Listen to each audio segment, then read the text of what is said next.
Indigo के managing director Rahul Bhatia जी, अन्य सभी महानुभाव, देवी और सज्जनों, आईटा की 81st एनुअल जनरल मीटिंग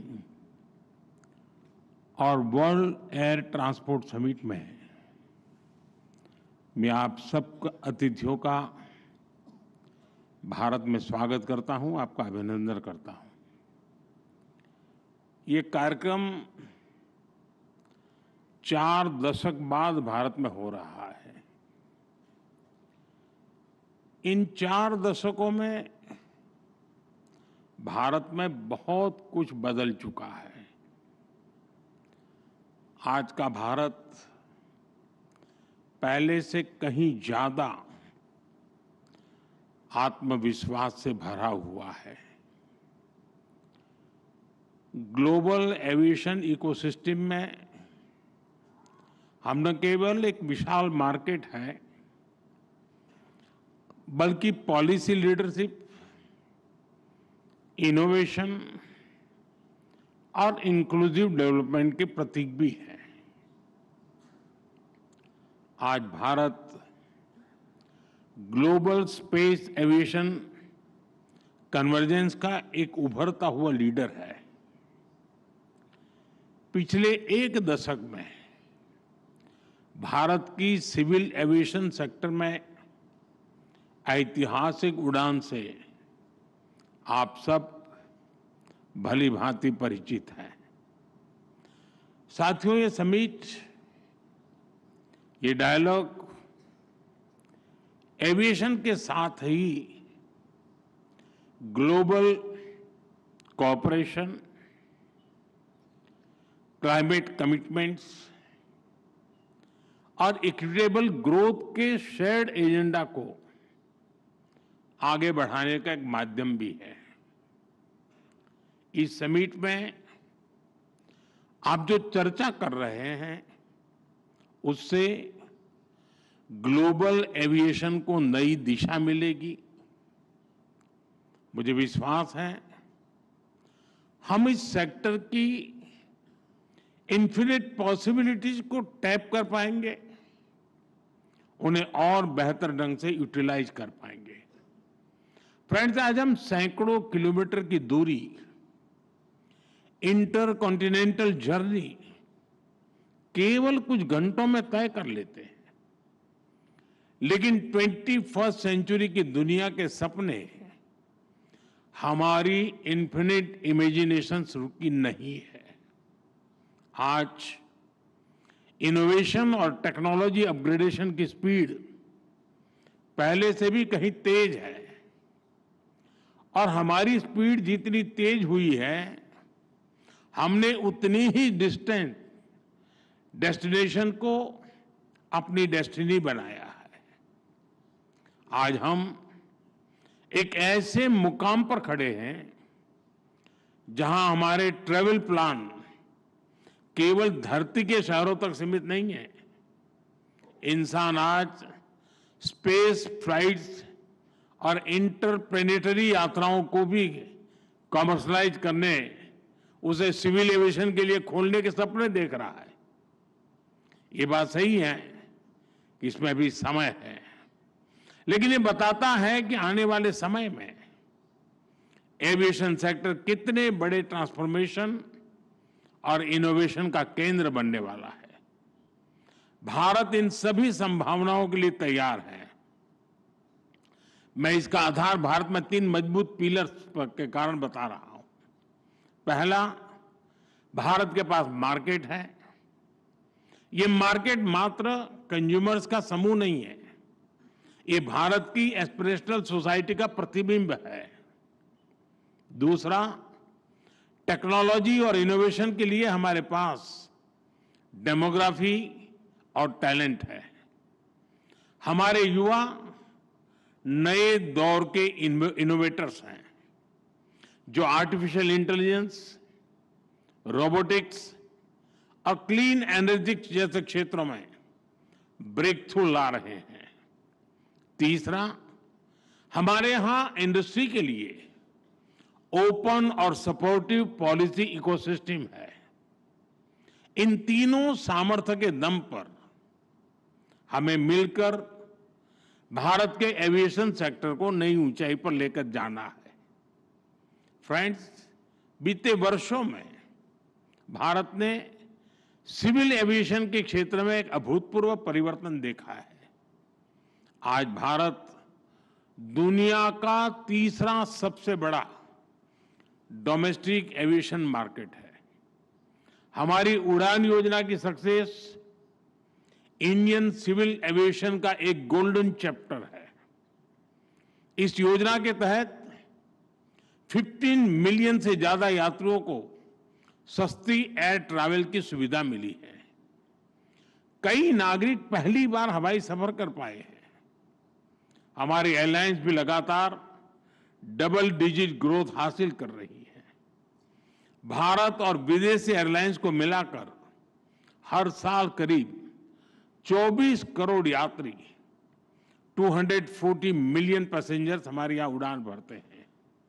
यानी दुनिया के ज्यादातर देशों की टोटल पॉपुलेशन से भी कहीं ज्यादा। और 2030 तक ये संख्या 50 करोड़ 500 मिलियन पैसेंजर तक पहुंचने की संभावना है। आज भारत में 3.5 मिलियन मैट्रिक टन सामान एयर कार्गो से ट्रांसपोर्ट होता है। इस डेकेड के अंत तक ये भी बढ़कर 10 मिलियन मैट्रिक टन तक पहुंचने वाला है। साथियों, ये केवल आंकड़े नहीं है, ये नए भारत के पोटेंशियल की एक झलक है और भारत अपने इस पोटेंशियल को मैक्सिमाइज करने के लिए फ्यूचरिस्टिक रोडमैप पर काम कर रहा है। हम वर्ल्ड क्लास एयरपोर्ट इंफ्रास्ट्रक्चर में इन्वेस्ट कर रहे हैं। जैसा नायडू जी ने बताया, 2014 तक भारत में 74 ऑपरेशनल एयरपोर्ट थे। आज इनकी संख्या बढ़कर 162 हो चुकी है। इंडियन कैरियर्स ने 2000 से ज्यादा नए एयरक्राफ्ट के लिए ऑर्डर दिए हैं और ये तो अभी शुरुआत है। भारत का एविएशन सेक्टर एक ऐसे टेक ऑफ पॉइंट पर खड़ा है जहां से उसे लंबी और सबसे ऊंची उड़ान भरनी है। और ये उड़ान केवल भौगोलिक सीमाओं को पार नहीं करेगी, बल्कि ये दुनिया को सस्टेनेबिलिटी, ग्रीन मोबिलिटी और इक्विटेबल एक्सेस की दिशा में भी ले जाएगी। फ्रेंड्स, आज हमारे एयरपोर्ट्स की हैंडलिंग कैपेसिटी हर साल 500 मिलियन यात्रियों तक पहुंच चुकी है। भारत आज दुनिया के उन गिने चुने देशों में है जो टेक्नोलॉजी के जरिए यूजर एक्सपीरियंस के नए स्टैंडर्ड सेट कर रहा है। हम सेफ्टी, एफिशिएंसी और सस्टेनेबिलिटी पर भी उतना ही फोकस कर रहे हैं। हम सस्टेनेबल एविएशन फ्यूल्स की ओर बढ़ रहे हैं, ग्रीन टेक्नोलॉजीज में निवेश कर रहे हैं, कार्बन फुटप्रिंट्स घटा रहे हैं। हम प्रोग्रेस और प्लेनेट की सुरक्षा दोनों सुनिश्चित कर रहे हैं। साथियों, ये हमारे जो विदेशी अतिथि हैं, मेरा उनसे आग्रह है कि आप डीजी यात्रा ऐप के बारे में जरूर जानिएगा। डीजी यात्रा ऐप डिजिटल एविएशन का एक उदाहरण है। ये फेशियल वेरिफिकेशन टेक्नोलॉजी के माध्यम से एयरपोर्ट एंट्री से लेकर बोर्डिंग गेट तक सीमलेस यात्रा का कंप्लीट सॉल्यूशन है। कहीं कोई पेपर, डॉक्यूमेंट्स, आईडी दिखाने की जरूरत नहीं। मैं समझता हूं भारत के ये इनोवेशंस इतनी बड़ी पॉपुलेशन को बेहतर सर्विसेज देने के एक एक्सपीरियंस से ये कई देशों के काम आ सकता है। यह सिक्योर और स्मार्ट सॉल्यूशन का एक ऐसा मॉडल है जो ग्लोबल साउथ के लिए भी प्रेरणा बन सकता है।